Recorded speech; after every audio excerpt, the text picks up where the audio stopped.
các con. How are you today? Hello, can you turn on your camera, please?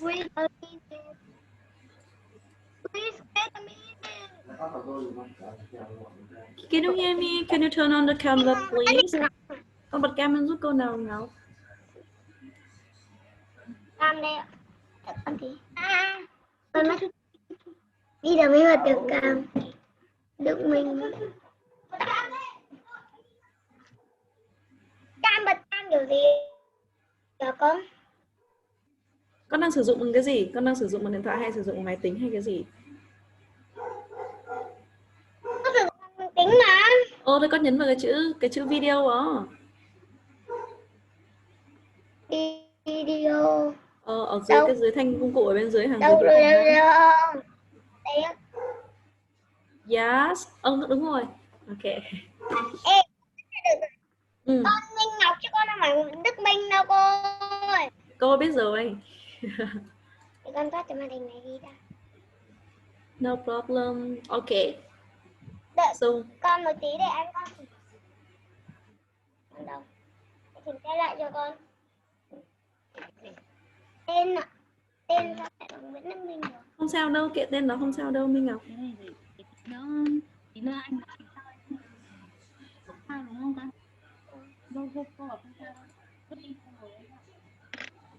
Cho nên là phải PC bóng vứt này. Để con này. Rồi con đi.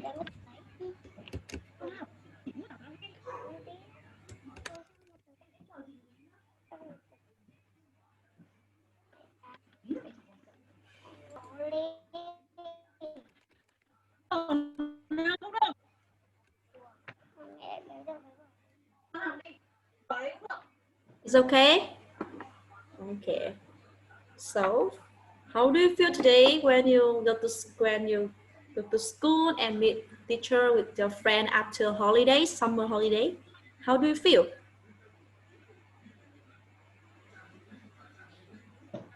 Did you go to school today? Oh, I see. Yeah. Cô thấy mạng hơi lag một chút, mạng con hơi lag đúng không? Con có nghe thấy rõ cô nói không? Có. Okay. So how do you feel when you go to school today? Con cảm thấy như thế nào khi hôm nay con quay trở lại trường sau một cái kỳ nghỉ hè rất là dài nhỉ? Con hôm nay đã đi học lớp 1 rồi cô. Hôm nay con được gặp bạn mới đúng không? Meet new friends. Okay. Yeah. So how do you feel? How do you feel when you what do you say?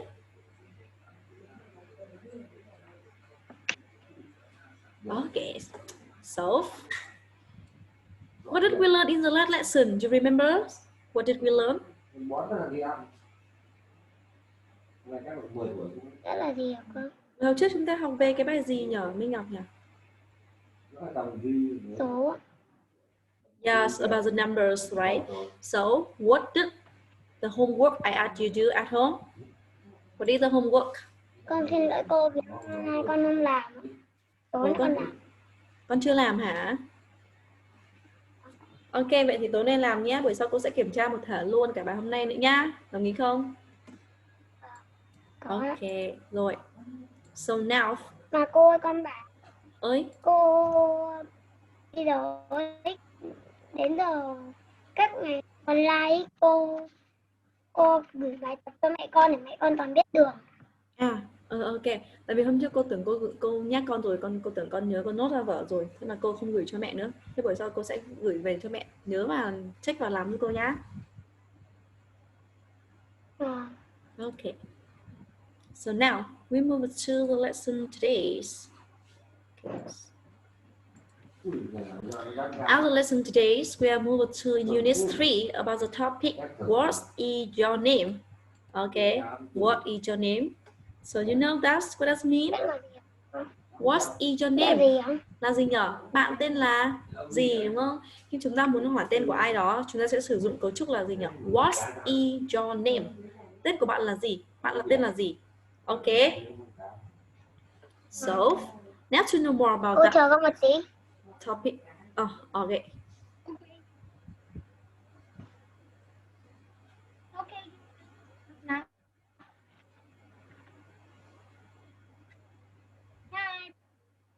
It's okay? Hi. Hi. Hello. Nào.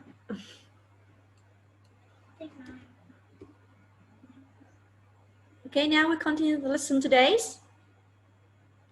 Yeah. Okay, so to know more about that one, what's the topic, what's your name, and to know more, answer that question.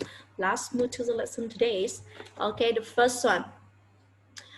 I would like you to look at parsley, look at the letters, and you need to write the names. So we have some picture here. Tell me, how many pictures are there? How many? Can you count this? How many pictures are there? There are 9 pictures. They are nice picture, right? So here we have some letters, some name of 8 pictures, 8 people here below that, and it's not correct. So you must choose rewrite that name to make the correct name for me. For example, here in number 1, you can see with 3 subject word NEB, and you must to make a correct name. This is the band. Okay, do you understand? Yes. Do the same. You must to make the correct names from number 2 to number 9 here. Okay. Now let's look at picture 2. With 3 subject letter here, S, M, A. S, M, A. How to make the correct names with 3 letters here in picture 2? You know that? S. What? Sam, how do you spell that word? How do you spell that word? S. S, M. S, M, sure? S, S, A, M or S, M, A? S. A. Okay, the second one you can see, this is the Sam, right? S-A-M. Okay, very good. What about the next one, picture 3? Picture 3. What is her name?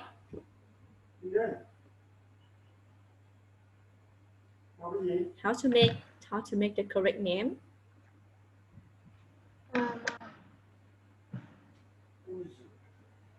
With 4 letter?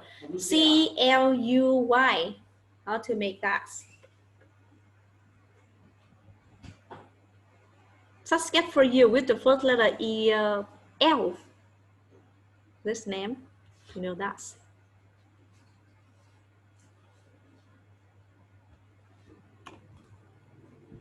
You know?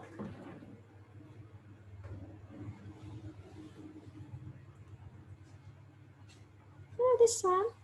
Với các ký hiệu, với các chữ cái gợi ý này, C-L-U-E chúng ta có thể tạo thành một cái tên đúng như thế nào nhỉ? You know? So I will read that name and you must to spell that name for me, okay? Okay. Okay. Now picture 3, her name is Lucy. So how do you Lucy. spell Lucy? L. L. L. Lu.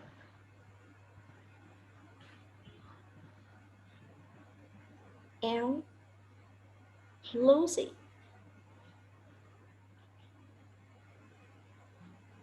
U. Use. Okay.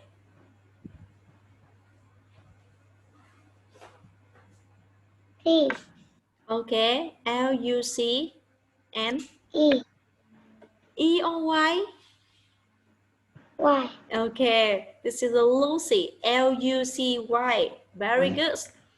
What about the picture 4? Which 4 subject name? Subject word letter is K-I-N-C. How to make a correct name with that? A. Okay, I will read that name. His name is Nick. Nick. Nick. Okay, so how do you spell that word? N. N. Okay. N? E. E or I? You forgot that? I. Okay.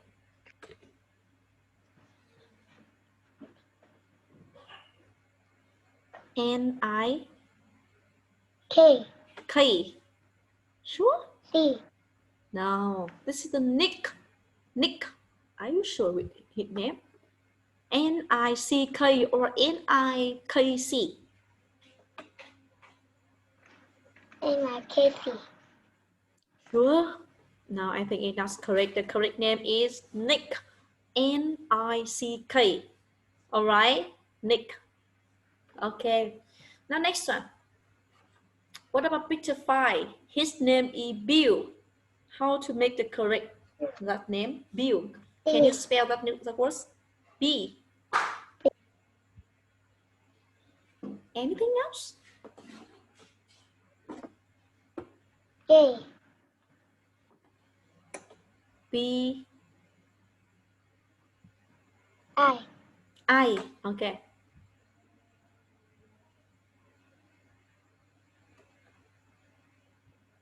L. Now this one. B-I-L-L. Bill. Okay. And picture 6. What about the picture of 6? Her name is Anne. Dạ. Cái gì ạ? Her name is Anne. N-A-N. No, this correct name is Anne. A-N-N. This A-N-N. Anne. Okay. And number 7. His name is Tom. Chôm. Tom. How do you spell that name? T. T. Okay. O-M. T-O-M. Very good. And next, what about picture 8? Picture 8. Her name is Kim. K. K. M. M. Kim. K-I-M or K-M-I? K-M-I. No. The correct name is either K-I-M. Kim. Right? And the last one. With some letter here, we can see their names. Some names are Andy and Tracy. Okay.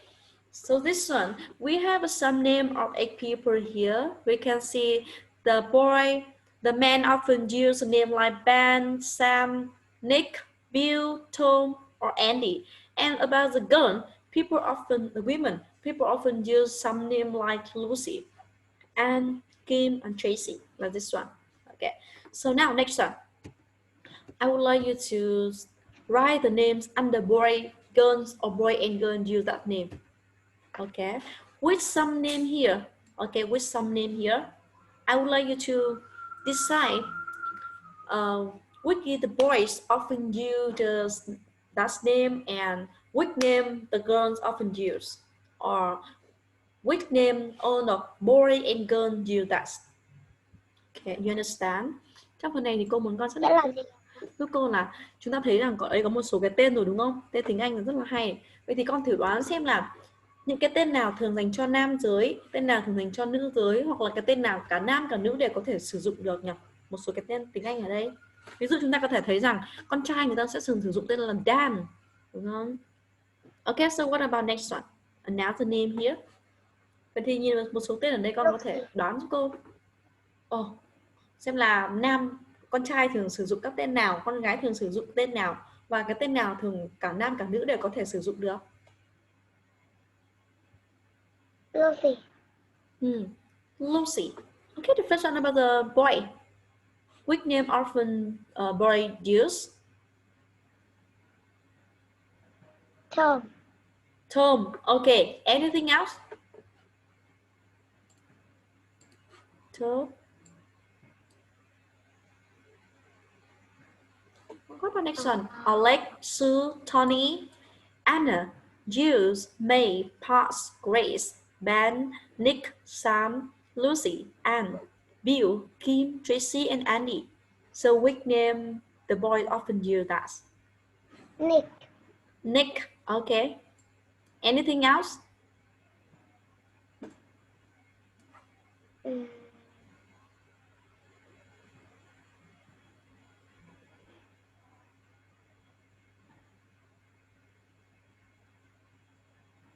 Anything else? Another name for boy? I see a lot of names for boys here. No. Okay, now next. What are the girl? Which name the girl often use? Through some name in the box here.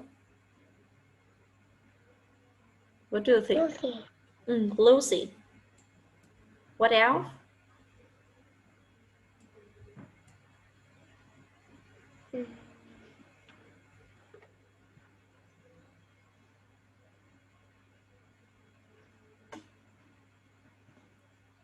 Anything else?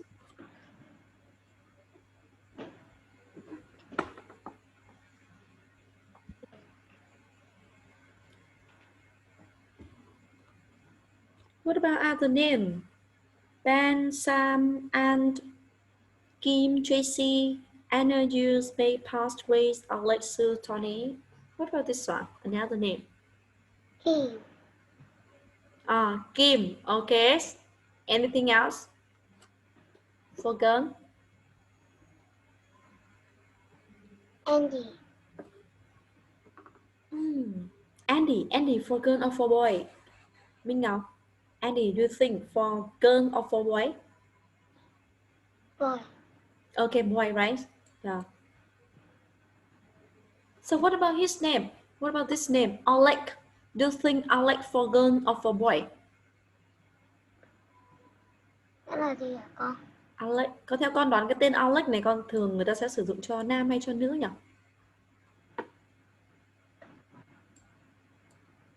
Theo con. Nam. Ok, nam đúng không? What about the Sue? Sue.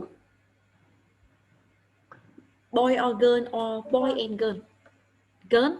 Okay, maybe. Next. What about the Tony? Tony.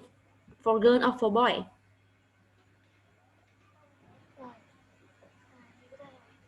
Tony for girl or for boy? Okay. Are you sure? Are you For sure? boy. With you? Okay, yeah, I think it's for boy, right? Next, what about the Anna? Anna. For girl. What about the Jill? For boy. Oh, maybe, right? Next, what about the May?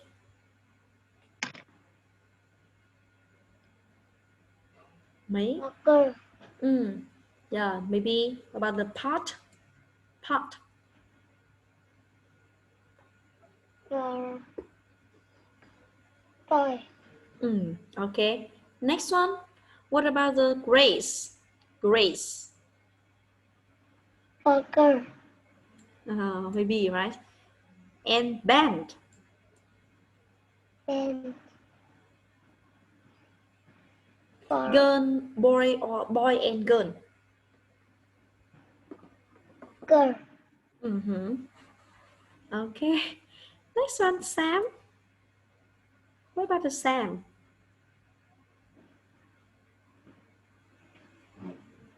For boy. For boy and for girl. Okay, so now to know more, which name the boy, the girl, or boy and girl often use. Let's look at the correct answer here. Look at that. The first one, we can see some name for boy like Dan, Ben, Nick, Andy, Bill, Tom, right? And another name, some name for the girls like Sue, Anna, Maeve, Jill, and Anne. All right. Beside that, we have a Tracy. And next one, some name for girl and boy. We have Alec and Pat, Sam, and Kim. Okay, like this one. Okay. Now next one. Tell me, what are your favorite English name? What are your favorite English name? You are a girl and tell me, what are your favorite English name? If you choose, if you can choose a nickname Đó for là gì you. hả con? Con có yêu thích một cái tên tiếng Anh nào không nhỉ? Nếu như con được chọn một cái tên tiếng Anh thì con sẽ đặt tên mình là gì, tên tiếng Anh nhỉ? Có thể cô sẽ gọi con bằng tên tiếng Anh đó luôn. What is your favorite English name?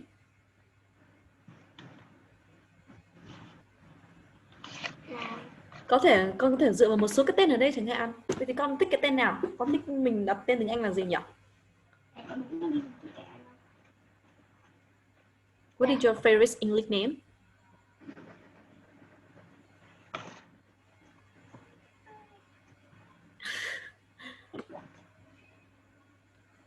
Tức là anh có 2 cái bút này.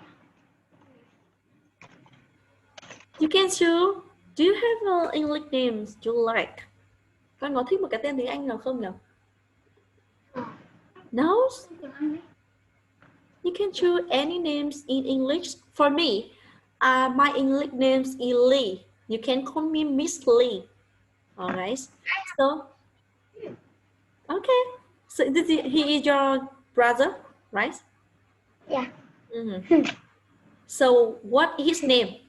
What is your brother's name? His name Tom.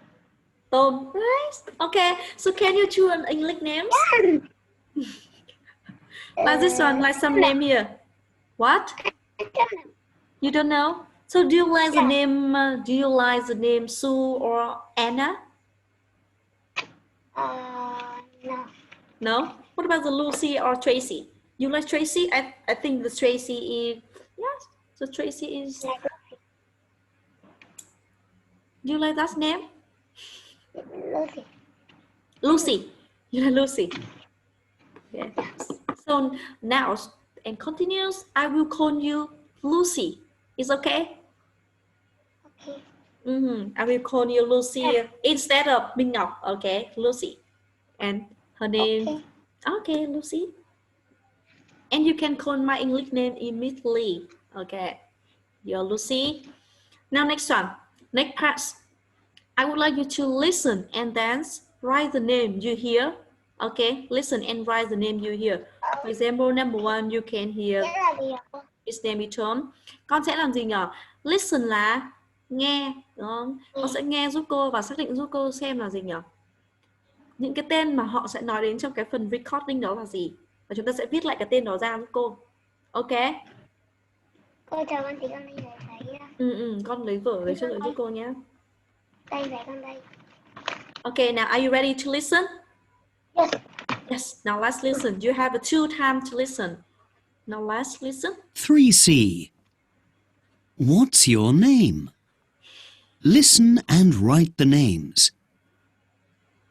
1. Hello, Lucy. Is that your brother? Yes, What's his name? Tom. Is that T-O-M? Yes, 2. Have you got a good friend at school? yes, What's her name? Alex. Do you spell that A-L-E-X?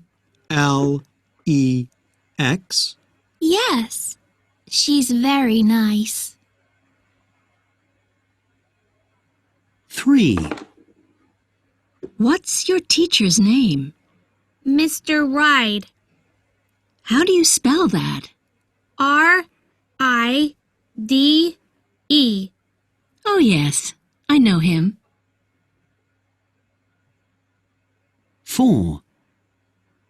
What's your grandmother's name? Her name's May.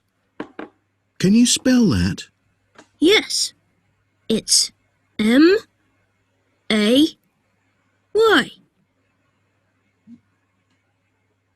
5. Is that your dog, Tom? Yes, What's its name? her name's Happy. Happy? How do you spell that? H-A-P-P-Y.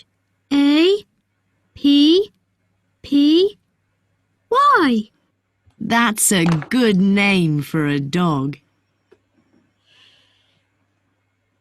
6. Do you learn English at school, Ben? Yes, it's my favourite lesson. Who's your English teacher? Her name's Mrs. Duck. How do you spell that? You spell it D-U-C-K.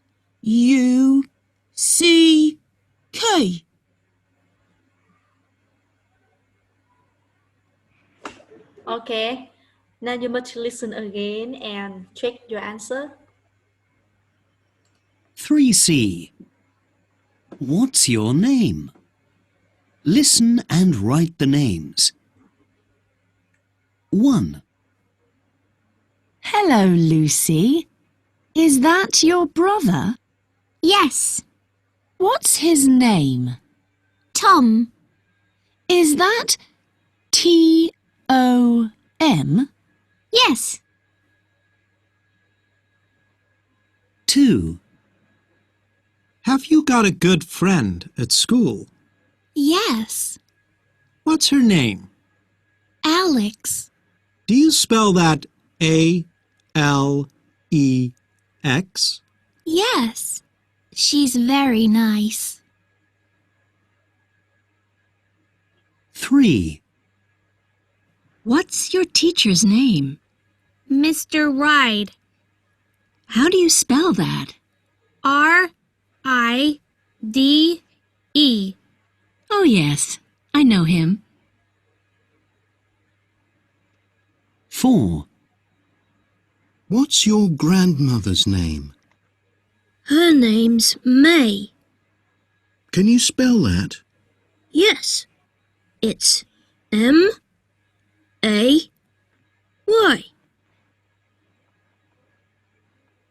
5, Is that your dog, Tom? Yes. What's its name? Her name's Happy. Happy? How do you spell that? H-A-P-P-Y. That's a good name for a dog. 6, Do you learn English at school, Ben? Yes, it's my favourite lesson. Who's your English teacher? Her name's Mrs. Duck. How do you spell that? You spell it D-U-C-K.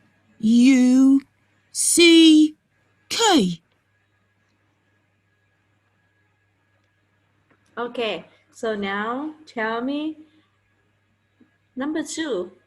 What is the name in number 2 you hear? Lucy. Lucy. Okay, can you spell that name? L U L-U. Next one. S. Oh, L-U-S. L-U-S. Are you sure with your answer? I don't know. You don't know? You want to listen again? You don't know about that? You're not sure about that name? You want to listen again and check it? Okay. Okay, now listen. Okay, I will stop this. You must listen 8 names from number 1 to number 6. 3C. What's your name? Listen and write the names. 1, Hello, Lucy. Is that your brother? Yes. What's his name? Tom. Is that T-O-M? Yes. 2, So number 2. Pay attention to number 2. Have you got a good friend at school? Yes. What's her name? Alex. Do you spell that A-L-E-X? Yes. She's very nice. Okay, so number 2. What name you hear? This one? Tom. No? You can hear that? This one.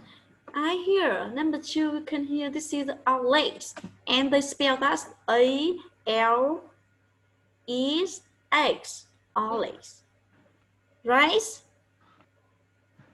It's okay? Okay, so now, what about number 3? Number 3, what name you heard? What is name you heard in number 3?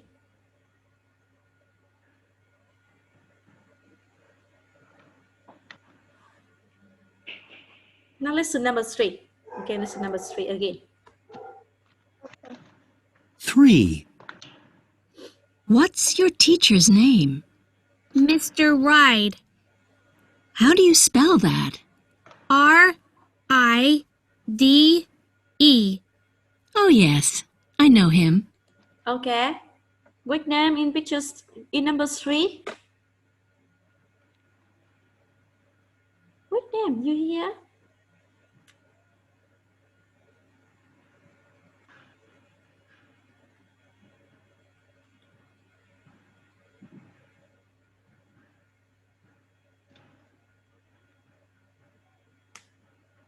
Can you hear that name is just number 3? Số 3 này, con nghe được tên là gì nhỉ? Minh Ngọc, con nghe được tên là gì?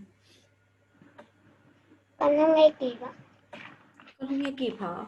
Nói nhanh quá hả? Hay sao? Cô sẽ bật lại một lần nữa cho con nghe nhé. Ok. E X. Yes. She's very nice. Number 3. 3. What's your teacher's name? Mr. Ride. Okay, this is what your teacher name? Mr. Y. Now listen, continue. How do you spell that? Rồi. R-I-D-E. Oh, yes, I know him. Okay. What name you heard? Mr. Right. Mr. Right. How to spell that name? Can you spell that name? R Mm. I E D. Okay, this is the Mr. Right, R-I-D-E. Very good. Now next one, number 4. You hear number 4? You can hear number 4? Yes. Okay, so what name is number 4? Now listen one more time, number 4, and check it. 4. 4. What's your grandmother's name? What's your Her grandmother's name? name's May. Her name May. Now can he spell? Can you spell that? Yes. It's M-A-Y. Okay. M-A-Y. So what is her name in number 4? Mai. May. How do you spell that word? How do you spell that word? Can you spell that word for me? M-A-E-Y. Okay, it's M-A-Y. This is May. Very good. Now next one. Let's listen number 4. Sorry, let's listen number 5. 5. Is I that don't know. your dog, Tom? Yes. What's its name? Her name's Happy. Happy? How do you spell that? H-A-P-P-Y.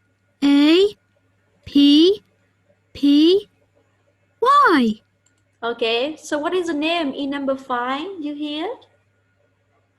Đợi con tí. Xong rồi. Okay. What is the name? His name Happy. It's name Happy. Okay, so how do you spell that name for me? H-A-P-P-Y. Okay, this is very good. Yeah, her name is Happy. Yeah, good job. Now listen to the last one. Number 6. That's a good name for a dog. 6. Do you learn English at school, Ben? Yes, it's my favourite lesson. Who's your English teacher? Her name's Mrs. Duck. How do you spell that? You spell it D-U-C-K.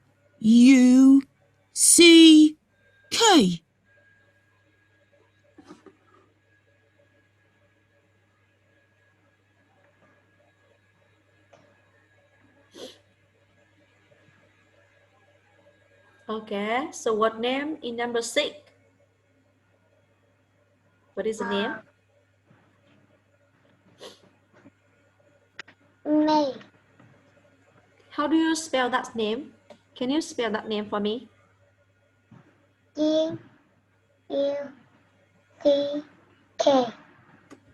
Okay, this is D-U-C-K, Miss Duck.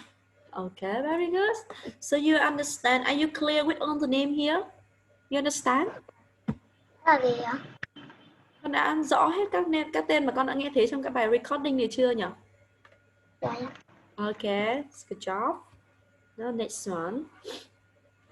Rồi, vậy thì tiếp theo nhìn đây giúp cô nhé. Chúng ta sẽ có một số cái ký tự để chúng ta xác định được xem là cái ký hiệu đó là dành cho ai. Thứ nhất này, ta gọi là meter, được không? Meter chúng ta sử dành cho đàn ông, cho con trai, đúng không? Gọi là ngài, sẽ dùng là meter.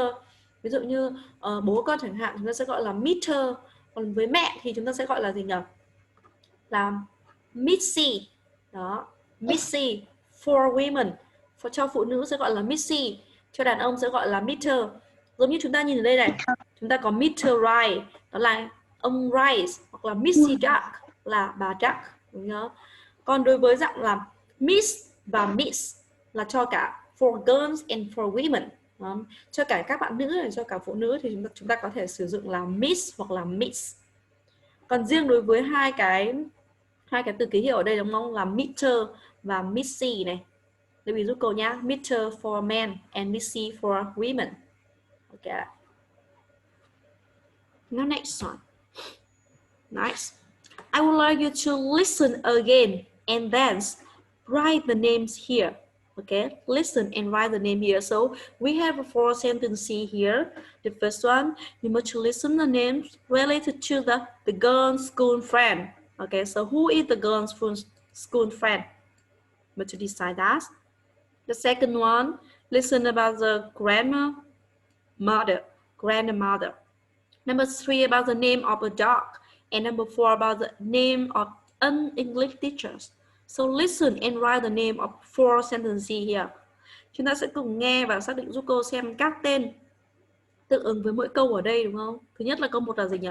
Chúng ta sẽ nghe xem là tên the girl's school friend là gì. Một cái bạn nữ học cùng trường tên là gì này. Thứ hai là gì? Grandmother, tên của bà là gì này. Thứ ba, tên của con chó là gì này. Và thứ tư là tên của một giáo viên tiếng Anh là gì. Chúng ta sẽ có cần 4 cái tên ở đây. Okay, you must listen and write the name here from number 1 to number 4. Okay.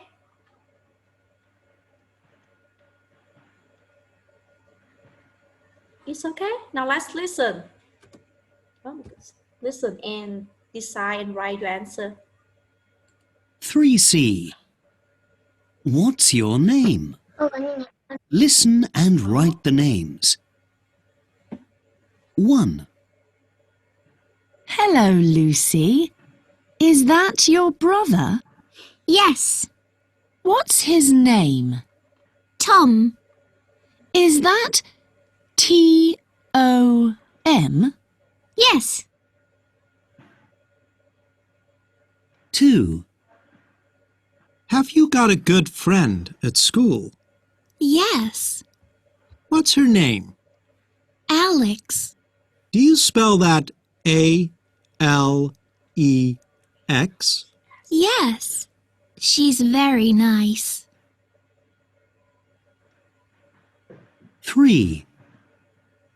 What's your teacher's name? Mr. Ride. How do you spell that? R-I-D-E. Oh, yes, I know him. Ôi, màn hình của cô đang bị phóng to và cái màn hình nó bị phóng nhỏ. What's your Ơi, thế cái để cô xem lại cho con nhá. Để cô một chút cô sẽ xem lại để nhìn rõ hơn ha. Ok, thì con thử nhìn lại xem được chưa? Nhìn nó to chưa? Rồi, ok. Chúng ta sẽ tiếp tục nghe giúp cô nhá. grandmother's name? Her name's May. Can you spell that? Yes. It's M-A-Y.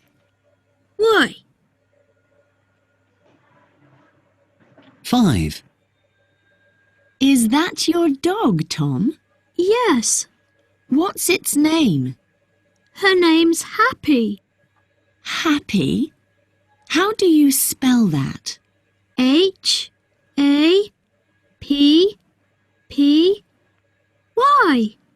That's a good name for a dog. 6. Do you learn English at school, Ben?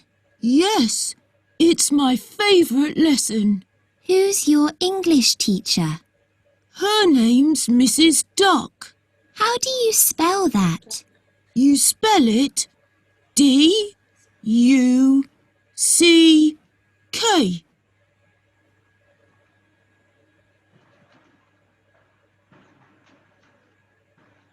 Okay, so do you have answer for sentence C here? Do you have answer? Number 1. What is the name of the girl's school friend you heard? What is the name? Câu 1 con nghe thấy tên là gì nhỉ? Con có nghe được tên là gì nhỉ? Con đang nghe thấy. Con không nghe thấy. Con nghe thấy cái tên nào trong 4 câu này không? Con nghe thấy 3 câu còn lại ạ. À, Trong câu đầu tiên là ok, rồi thế cô sẽ cho con nghe lại câu đầu tiên một chút nhé. 3C. D. What's your name? Listen and write the names. Hello, Lucy. Is that your brother? Yes, What's his name? Tom. Is that T-O-M? Yes, 2. Have you got a good friend at school? yes. Here, have you got a girl's friend at school? Right, now listen, number 1. What's her name? What her name? Alex. Do you spell that A-L-E-X? This one? What her name's? Alex. A-L-E-X. So what is the name? What is the girl's name? Yes.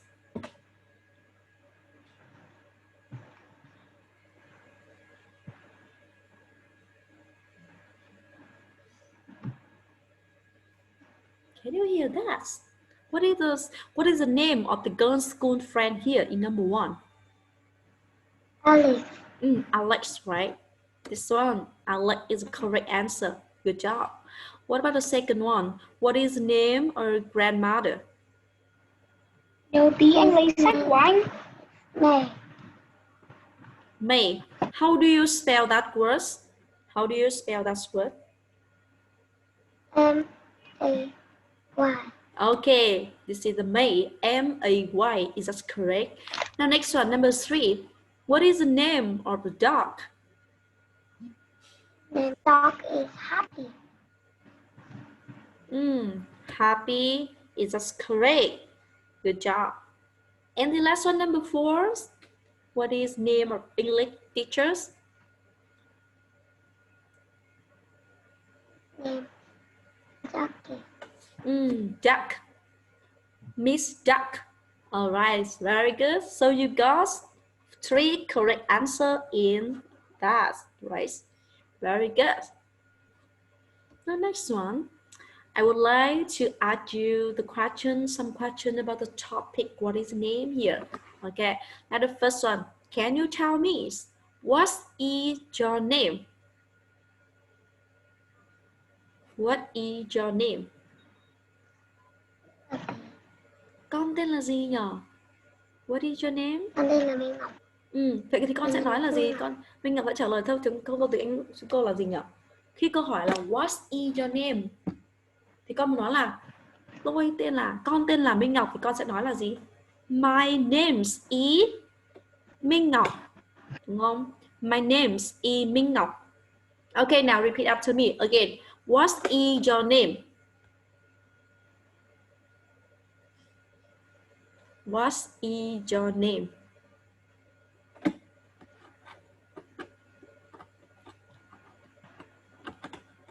My name is Minh Ngọc. Okay, it's very good. Now the next one. What is your friend's name? Do you have a friends? Do you have close friends? Yeah. Okay, so what's your friend's name? His friend. Is he a girl or a boy? Can you say again? A girl. So what is her name? Boy. Okay. Yeah. Now next one. What is your grandmother's name? Grandmother. Con cũng quên mất tên bạn con. Okay. No problem. And next one, number 4. What's a good name for cat or dog, do you think? Con không nuôi mèo. So if you have a cat or dog, which name you choose or No, which name you think? No, you don't like cat or dog? Nhưng mà Okay, I vấn đề see. là con đâu có nuôi đâu. Okay, đó chỉ là just question thôi mà, nó chỉ là câu hỏi cô muốn hỏi thôi đúng không? Okay, so another questions. What is your brother name? Brother is name Tom. Tom. Okay, this is English name, right? Okay, very good. And next one, here we can see some name here. Yeah, through that name here, we can introduce about yourself by some sentence like this one. My name is plus the name. For example, my name is Minh Ngọc, right? My name is Hoài Thu. Okay, the second one, if you would like to introduce about your friend, you can say that my friend's name is plus the name. For example, my friend's name is Johnny. Okay, so who is your friend's name? What is your friend names? Can you use that structure and introduce about your friends? Bạn được con tên là gì? Bạn có tên là Hữu Phước. Hữu Phước đúng không? Vậy thì con muốn giới thiệu về bạn của mình thì con sẽ nói là gì nhỉ? My friend's name is Hữu Phước. Được chưa? Chúng ta sẽ sử dụng cấu trúc này nói giới thiệu giúp cô nào. What is your friend's name? What is your friend's name? Sử dụng cấu trúc này trả lời giúp cô nào. What is your friend's name?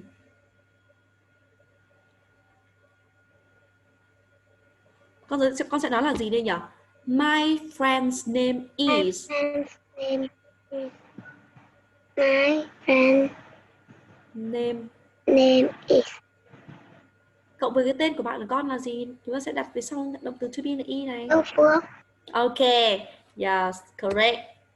Now another names, if you would like to know the name of your grandmother, you can say my grandmother's name is Kate, like this one. And maybe if you have a cat or dog, you can say that's a good name for cat or dog is Smile. All right, this one like this one, we have some structure here. Okay, chúng ta sẽ có một số cái Mèo con trong nuôi chó. Cô biết rồi, đấy chỉ là cái câu để chúng ta giới thiệu thôi, để cách chúng ta nói về với cái chủ đề này thôi, đúng không? Rồi chúng ta sẽ có một số cái cấu trúc như vậy. Rồi vậy thì bây giờ cô muốn là cô và con sẽ cùng luyện tập một chút đối với cái đoạn hội thoại là giới thiệu về tên của mình, đúng không? Chúng ta sẽ có cấu trúc là gì nhỉ? What is your name? Để cô nào sẽ viết lại phần này cho. Sao cô lại có hai màn hình được? Đây cô xem lại. Được chưa? Rồi, vậy nhìn đây giúp cô nha. Chúng ta sẽ có một đoạn hội thoại thường là để hỏi tên tuổi với nhau, đúng không? Đó là gì nhỉ? Ví dụ như cô này, cô là A này, cô sẽ hỏi, cô muốn biết tên của con, cô sẽ hỏi theo cấu trúc là gì nhỉ? What is your name? Đúng không? Là con tên là gì? Bạn tên là gì? Và để trả lời thì chúng ta sẽ nói theo cấu trúc là gì? My name is. Cộng với cái tên của chúng ta, đúng không? Cộng với cái tên đó, tên là gì chúng ta sẽ nói vào đây. Rồi tiếp theo, khi mà con muốn hỏi lại cô không biết tên của cô là gì, con sẽ hỏi ngược lại cô là gì nhỉ? Thay vì cấu trúc chúng ta hỏi là what is your name, lặp lại, chúng ta có thể nói là gì nhỉ? What's about you? đúng không? What about you? How about you? How about you? Okay, how about you? Còn bạn thì sao? Đúng không? What is your name? Các bạn tên là gì? Thì cô sẽ nói là gì nhỉ? My name is. Cộng với một cái tên, cô có thể nói bất kể tên gì đó. Và cuối cùng, khi chúng ta có thể kết thúc cái đoạn này, chúng ta sẽ nói là gì nhỉ? Rất vui khi được gặp bạn. Rất vui khi được gặp bạn. Chúng ta sẽ sử dụng cấu trúc gì nhỉ Minh Ngọc nhỉ?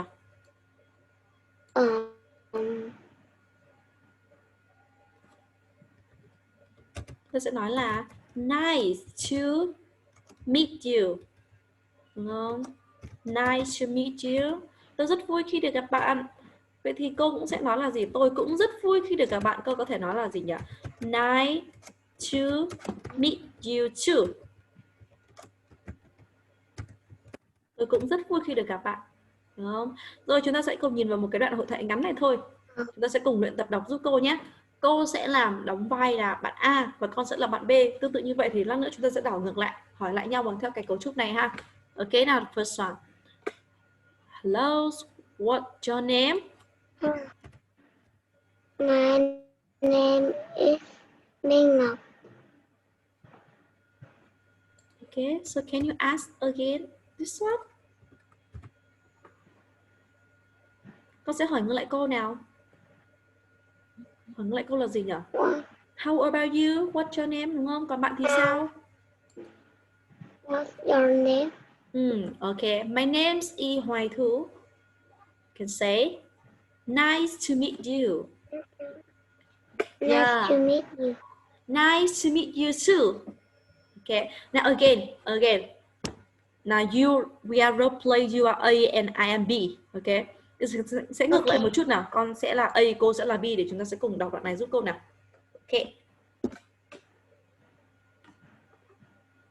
Now can you read first? What's your name? My name's E Hoài Thu. How about you? What's your name? What's your name? My name is Minh. Okay. Nice to meet you. Nice to meet you too. Okay, so you understand about that? Đó, vậy thì con hiểu được bạn cấu trúc này chưa nhỉ? Khi chúng ta muốn biết tên tuổi của ai đó thì chúng ta sẽ sử dụng cấu trúc này và hỏi, đúng không? Con gặp một người lạ này, ví dụ như một người bạn mới chẳng hạn, đúng không? Con lên lớp 1 này, có thể như con sẽ gặp một số bạn mới của con trong lớp học tiếng Anh chẳng hạn. Thì chúng ta sẽ sử dụng các cấu trúc này để hỏi giúp cô, đúng không? Để muốn biết tên bạn là gì.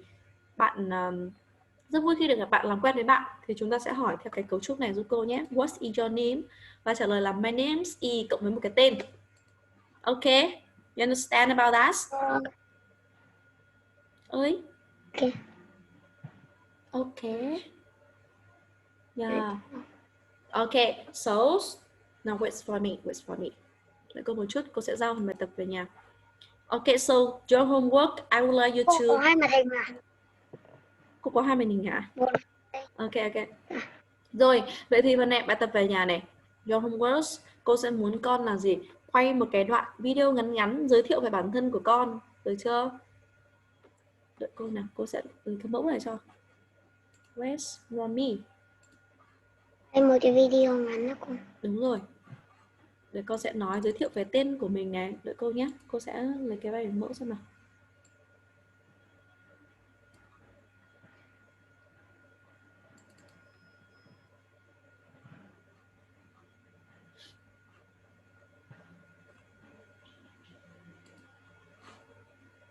Ngắn này cô.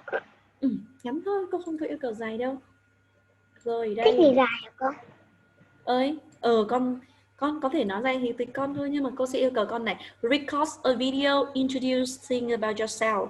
Maybe 2 or 3 sentences, and we have some subject question like this one. What's your name? How old are you? And what are your parent names? Okay. Some question like this one. Con sẽ quay một cái video ngắn thôi, giới thiệu về bản thân của con từ 2 đến 3 câu thôi, với một số câu hỏi gợi ý giúp con, đó là gì nhỉ? Con tên là gì này, con bao nhiêu tuổi này, có thể là con học trường nào này, rồi là bố mẹ tên là gì, bố mẹ làm nghề gì, được không? It's okay. Rồi cô sẽ gửi lại cái phần này cho mẹ và con nhớ làm cho cô nhá. Nếu quay xong con sẽ gửi video cho cô nhá. Ok. Để cô sẽ check nó. Okay, so the lesson today we'll stop here. Goodbye and see you the next time. Goodbye. Bye bye. Cô tự tắt đi, con biết tắt rồi.